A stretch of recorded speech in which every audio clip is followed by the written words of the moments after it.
Some of the Wild West's worst lawbreakers were detained right here at the Nevada State Prison as we continue our tour with former corrections officer Joe Kinsley. We enter the room where the worst of the accused murderers met their fateful ending. This is death row. It's your time. We're gonna call you up.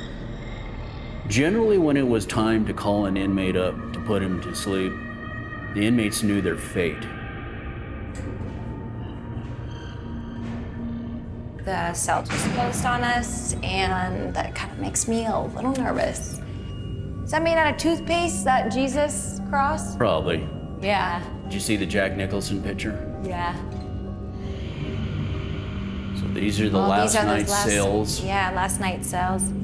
We have 2 cells. So the gas chamber behind us, there's 2 chairs in there. So they could gas 2 inmates at a time. 1979 was the last time we utilized the gas chamber. So we converted the gas chamber into a lethal injection. So this is your door. This was the control booth operating the death chamber.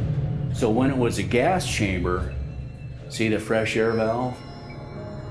Yeah. You didn't have these holes in here. So we'll see it from the other side. We'll go in where they could activate the pellets into the water to make cyanide, and you had 2 chairs in there. In fact, you know what? One of the chairs is currently at the Mob Museum in Las Vegas. It's under display. I've seen the that. The gray metal one. I've seen it, yes. This portion I'm going to show you next is the viewing area where the victim's family could come in and watch the perpetrator get put to sleep, or it could be a judge that handled the case, or sometimes it might even be the murderer's family might want to watch their loved one go. So notice these pictures here. Now, here at Nevada State Prison, we had the gallows. We used to hang inmates here. This is the first guy here executed or hung in 1903. Like I said, we have 2 full-size graveyards on this property. His headstone's one of the largest. It's still out there. These guys were all hung. This is the only guy that got shot by a firing squad. So these guys, they were all gassed. Right up into this guy. 1979, he was the last guy. And then we start the lethal injection. When I worked here, I dealt with these guys. It's crazy to think that you worked alongside these guys here. As night falls, we're heading to meet Susan Bernard, who runs the prison's paranormal operations. We're heading straight to the death chamber.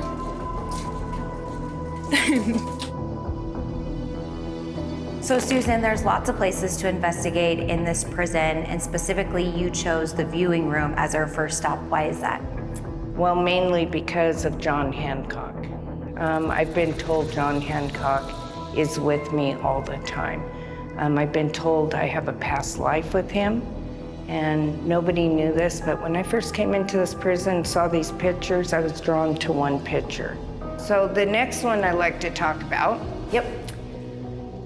Carol Cole. And we actually have people that come here and someone took a picture looking in there, and he shows up. Now, Joe and I have gone into the gas chamber and told him, hey, do you want to leave? And on my recorder, and he says, I can't leave. But I believe this is his hell. After hearing Susan's stories of her paranormal encounters, we get the opportunity to join one of her private night tours. During the investigation, we go lights out and use these touch-activated balls that flash colored lights if a spirit touches it. We've also got a recorder to capture and play back audio if any ghosts want to speak to us. So my name is Samantha, and we are shooting a series called Spirit of Nevada. We mean no harm. Our goal is just to educate others so that we can preserve this prison, this wonderful place that you call home. Daryl's out. Yeah. Hello, Daryl. Faster. Faster. How fast the lights. Yeah, that's impressive. Good job. I do like those lights. After talking with the spirits, we take a moment to do some playbacks. We are shooting a series called Spirit of Nevada. We mean no harm. Our goal is just to educate others so that we can preserve this prison, this wonderful place that you. That's wonderful. That's our God. That's our God. That was clear during the day. We hear a voice that says, "That's wonderful," in response to me telling them we are there to feature the prison. Preserve this prison, this wonderful place. Preserve this prison, this wonderful.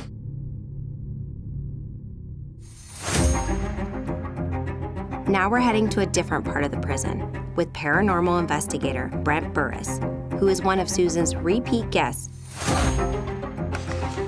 This prison looks a lot different at nighttime than it does during the day, that's for sure.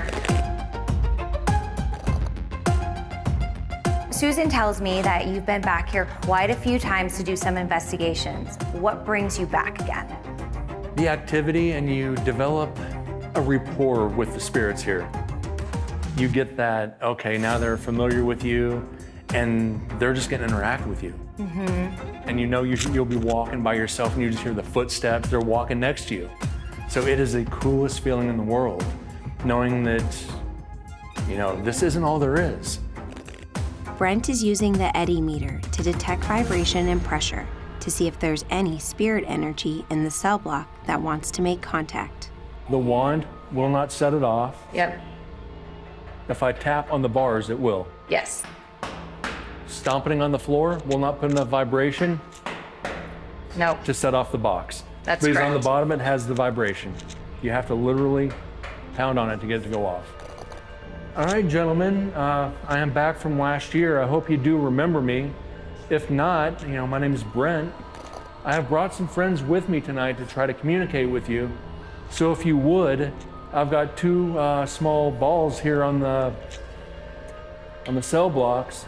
You see they'll light up if you touch them. And over here with this little box on the bar,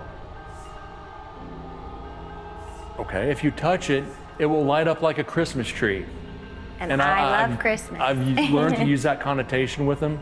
A lot of times they don't know what a box is, or they don't put two and two together. And you say touch it and use something that they could remember. There we go, see? Use that something familiar that they'll know, like a Christmas tree. Okay, Christmas tree lights. Yes, look at that's lighting up. Thank you very much for doing that.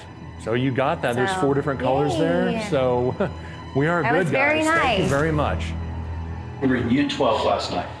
I was speaking with Neil Pitney, and Brent and myself were both talking to him. And at the exact same time, both of our GoPros went off. Meanwhile, in another room, Susan and her team hear a cry for help.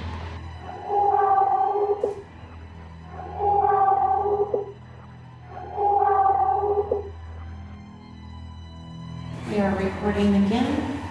Do you see something forming down there? Look it. Just look straight down. Something moved. Yes, I did actually see that. Yep.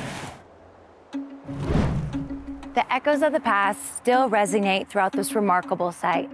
Is it a place steeped in history, or haunted by restless spirits, or perhaps a bit of both? That's a question I'll leave you to answer. Until next time, I'm Samantha Cheon.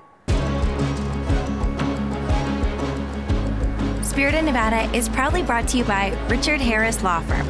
For more information, visit richardharrislaw.com. Watch new episodes of Spirit of Nevada on the channels listed below.